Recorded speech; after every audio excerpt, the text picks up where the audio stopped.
ইরানের বেশ কয়েকটি শহরে হামলা করে এবার পাল্টা হামলার ভয় ও আতঙ্কে নিজ দেশের চারপাশে সেনা মোতায়েনে ব্যস্ত ইসরায়েল। দেশটির সেনাপ্রধান আয়াল জামির টেলিভিশনে দেয়া এক ভাষণে বলেছেন, তার সেনাবাহিনী 10,000-এর বেশি সেনা মোতায়েন করছে এবং সব সীমান্ত জুড়ে প্রস্তুতি নিচ্ছে।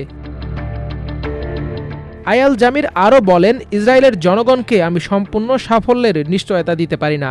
ইরানি শাসক গোষ্ঠী প্রতিশোধ নিতে আমাদের ওপর হামলার চেষ্টা করবে। এই হামলার সম্ভাব্য মূল্য আমাদের আগের অভিজ্ঞতা থেকে আলাদা হবে।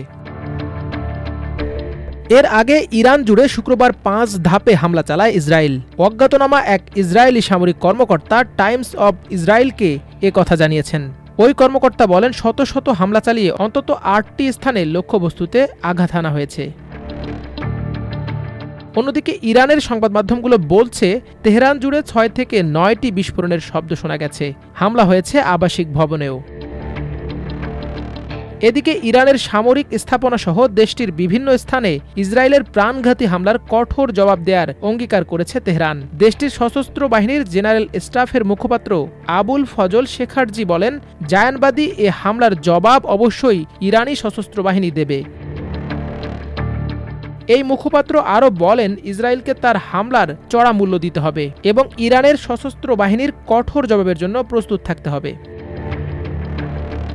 এদিকে তেহরানে হামলার জবাবে ইরান ইসরায়েলে পাল্টা হামলা চালাতে পারে এমন আশঙ্কা থেকে জেরুজালেমের সুপার শপগুলোতে দ্রুত খাদ্য ও পানি ফুরিয়ে যাচ্ছে। মজুত করার জন্য মানুষ এখন এগুলো হুমড়ি খেয়ে কিনছে। এর আগে গত রাত 3টার দিকে সাইরেনের শব্দ ও মোবাইলের সতর্কতায় ইসরায়েলের জনগণের ঘুম ভেঙে যায়। দেশটির সরকারের পক্ষ থেকে জানানো হয়, তাদের সামনে একটি গুরুতর হুমকি রয়েছে, তাই সবাইকে আশ্রয়কেন্দ্রের কাছাকাছি অবস্থান করতে বলা হয়। ইসরায়েলের জরুরি সেবা বিভাগ জানিয়েছে, সারা দেশে রক্ত সংগ্রহের কার্যক্রম জোরদার করা হচ্ছে এবং যেসব রোগী বাড়ি ফিরে যাওয়ার মতো কিছুটা সুস্থ তাদেরকে ছেড়ে দিচ্ছে ইসরায়েলের হাসপাতালগুলো। অন্যদিকে পরবর্তী নির্দেশনা না দেয়া পর্যন্ত পশ্চিম তীরে সব ফিলিস্তিনি শহরে লকডাউন ঘোষণা করা হয়েছে। এইসব প্রস্তুতির মূল কারণ পাল্টা হামলার আশঙ্কা। তবে ইসরায়েলি সেনাপ্রধান আয়াল জামির বলছেন, আমরা এ অভিযানের প্রস্তুতি অনেক আগে থেকেই নিচ্ছি। বাস্তব ও তাৎক্ষণিক হুমকির বিরুদ্ধে প্রস্তুতির জন্য সেনাবাহিনীর সব শাখা ও বিভাগ মিলিয়ে নজিরবিহীন চেষ্টা চালানো হচ্ছে। আয়াল জামির সতর্ক করে বলেন, যে কেউ আমাদের চ্যালেঞ্জ করতে চাইবে তাকে বড় মূল্য দিতে হবে। এদিকে ইরানে হামলার পরপরই শুক্রবার ফজর থেকে পবিত্র মসজিদুল আকসায় প্রবেশে নিষেধাজ্ঞা দিয়েছে ইসরায়েল। এ কারণে আজ পবিত্র জুমার নামাজও পড়তে পারেননি মুসল্লিরা।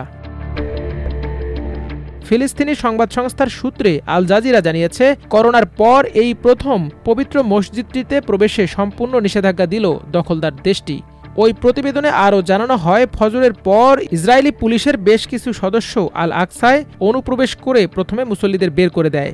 তারপর মসজিদের দরজা তালাবদ্ধ করে রাখে তারা। মাল্টিমিডিয়া ডেস্ক, আমার দেশ।